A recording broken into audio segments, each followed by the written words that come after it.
The most important development in the Gaza war this past week, wasn't anything to do with the ceasefire negotiations.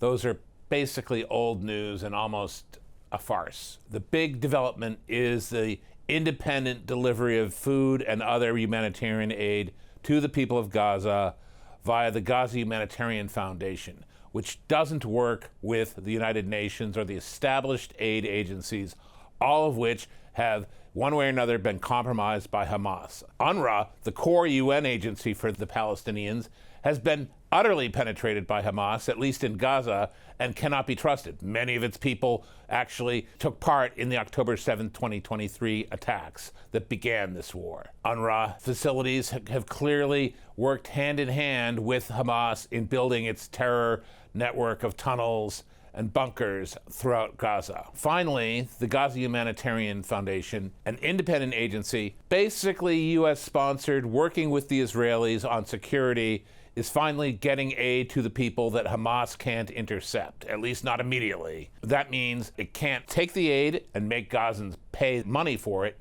It can't take the aid, divert most of the aid to itself, as it has done in the past. This means this is crucial to turning public opinion in Gaza further against Hamas. We've been seeing demonstrations against Hamas for weeks now, with retaliation of Hamas terrorists killing some of the leaders of those demonstrations, but they still continue. And now you're going to hear more and more about how tired ordinary Gazans are of Hamas, how much they want it to go. And it's going to be harder and harder for Hamas to survive without an ounce of civilian support.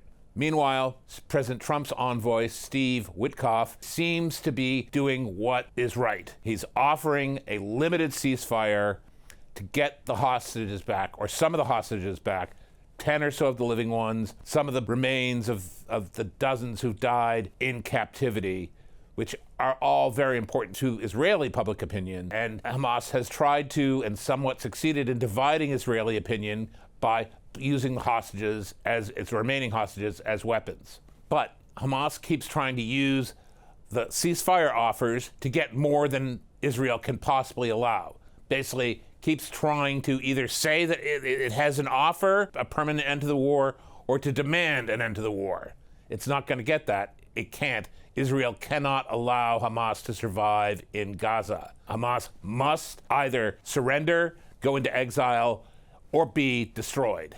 Israel cannot allow another October 7th to happen, and Hamas has promised from the start of this war that if it survives, it will look to do that again. The other new demand that Hamas is making, trying to weasel out of the ceasefire talks, is a demand that the old aid agencies come back. It wants its lifeline of aid, the aid it controls or can control, to come back. It wants its friends back in Gaza. The United States has said that won't work because Israel won't accept it, and it's absurd. The Trump administration wants peace. They want a ceasefire at least, which might somehow lead to a permanent peace. But in the end, there can be no peace until Hamas is gone. From the start of this war, from when Hamas broke the major ceasefire on October 7th, the only possible end to this war has been the destruction of Hamas in Gaza, and that remains true.